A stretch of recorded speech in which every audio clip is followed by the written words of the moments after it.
மனநிறைவான வாழ்க்கை, கனவுகளை தொடர்ந்து போகிறது, நோக்கத்தை கண்டுபிடிக்கிறது. இது எல்லாமே ஒரு சின்ன கதை மூலமாக நம்மளால் தெரிஞ்சுக்க முடியும் சொன்னால் நீங்கள் நம்புவீங்களா? ஆமாம், இன்றைக்கி நான் பேச போகிற புத்தகம் தி அல்கிமிஸ்ட். ஒரு மாயாஜால கதை. உலகம் முழுவதும் லட்சக்கணக்கானோரை கவர்ந்தது இந்த கதை, அந்த புத்தகம்.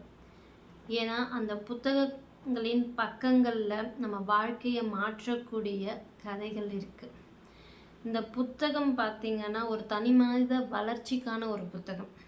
உங்கள் வாழ்க்கையை மாற்றி அமைக்கணும் அப்படின்னா இந்த புத்தகத்தை பற்றிய நான் என்னுடைய கருத்துக்களை பகிர்ந்துக்க போகிறேன்.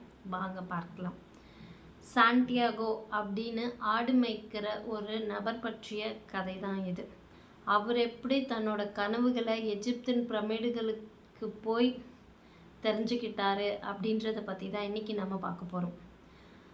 இந்த புத்தகம் நமக்கு கொடுக்குற வாழ்க்கை பாடங்கள் என்ன? ஒரு 4 பாடங்களை நான் உங்ககிட்ட வந்து பகிர்ந்துக்கிறேன். முதல் பாடம் வந்து என்னன்னு பார்த்தீங்கன்னா, உங்கள் வாழ்க்கை, நம்ம எல்லோருடைய வாழ்க்கையுமே ஒரு தனிப்பட்ட பாதை, ஒரு தனிப்பட்ட நோக்கத்தை உள்ளடக்கியது. நம்ம எல்லாருக்குமே அதை தொடர்ந்து போகிறதுக்கான தைரியம் தேவை. அது நம்மளால் அடையவே முடியாதுன்னு நீங்கள் நினச்சாலும் அதை நோக்கி நீங்கள் ஒரு அடி எடுத்து வைக்கிற அந்த தைரியம் உங்களுக்கு தேவை. ஏன்னா அந்த புத்தகத்தில் ஒரு வரி இருக்குது. அது என்னென்னா, உங்களுக்கு என்ன வேணும்னு நீங்கள் முடிவு பண்ணி அதை நோக்கி நீங்கள் ஒரு அடி எடுத்து வைக்கிறீங்க அப்படின்னா அதை உங்களுக்கு அடையக்கூடிய வழியில் இந்த பிரபஞ்சம் உதவி செய்யும் அப்படின்றது தான் அது. உண்மையாகவே உங்ககிட்ட அந்த தைரியம் இருந்தால் அந்த முதல் அடியை நீங்கள் எடுத்து வைங்க. இரண்டாவது விஷயம், பயங்களையும் தடைகளையும் கடந்து வர்றது. சாண்டியாகோ அந்த பயணத்தில் நிறைய பணத்தை இழப்பார், நிறைய சந்தேகப்படுவார், தாம் செய்கிறது சரியான. சில நேரங்களில் இதை விட்டுட்டு நம்ம போயிடலாம்னு கூட நினைப்பார்.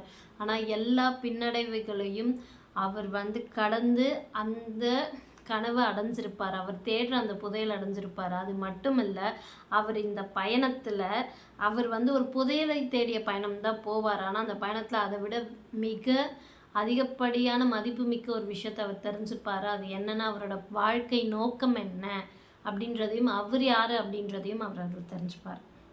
சரிங்களா? அதனால் உங்களுக்கு அடுத்த வாட்டி எந்த சவால் வந்தாலும் இந்த சவால் என் வாழ்க்கையில் என்ன கற்றுக் கொடுக்க வந்திருக்கு அப்படின்றத கேளுங்க.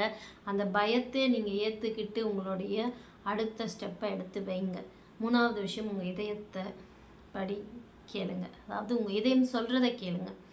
உதாரணமாக, நமக்குள்ளேருந்து ஒரு விஷயம் எப்போவுமே சொல்லிகிட்டு இருக்கும். நம்ம சரியான விஷயங்களை செய்கிறதுக்கு அதில் நம்ம எப்போவுமே வழி நடத்திகிட்டே இருக்கும். ஆனால் நம்ம அந்த குரலுக்கு பெருசாக மதிப்பு கொடுக்கறதில்ல. பல வாட்டி நம்ம அதை தவிர்த்துடுவோம்.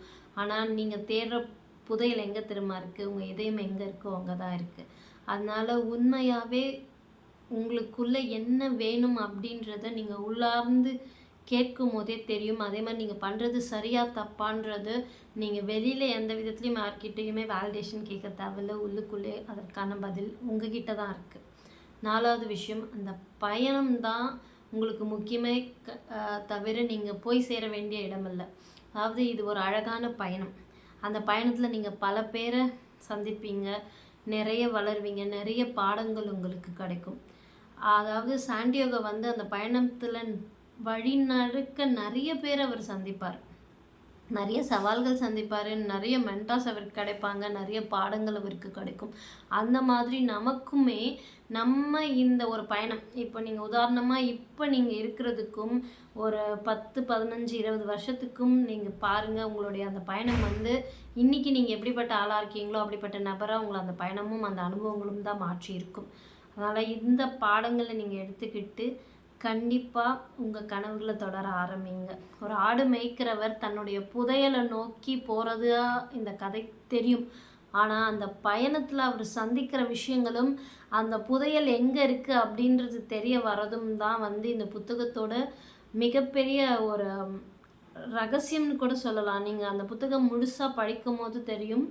கண்டிப்பாக அந்த புத்தகத்துக்குள்ளே நீங்கள் போயிடுவீங்க. ஏன்னா அந்த அனுபவம் எனக்கு இருக்குது. அந்த புத்தகத்தை நான் இது வரைக்கும் 2 வாட்டி படிச்சிருக்கேன். நான் ஒவ்வொரு வாட்டியும் நீங்கள் அந்த புத்தகத்தை படிக்கும் போதும் உங்களுக்கு வேறு விதமான விஷயங்கள் தோணும். நீங்கள் அதை எடுத்து படிக்க ஆரம்பிங்க. நான் வந்து எனக்கு தெரிஞ்சு இந்த பாடங்கள் வந்து நமக்கு ஒத்து போகிற மாதிரி இருக்கிறதுனால என்னோட இந்த கருத்துக்களை உங்ககிட்ட பகிர்ந்துருக்கேன். இந்த காணொளி உங்களுக்கு பிடிச்சிருந்தா மறக்காமல் சப்ஸ்கிரைப் பண்ணிக்கோங்க. உங்களிடமிருந்து விடைபெறுவது நான் உங்கள் ஜான்சி ஜெயச்சந்திரன். நன்றி, வணக்கம்.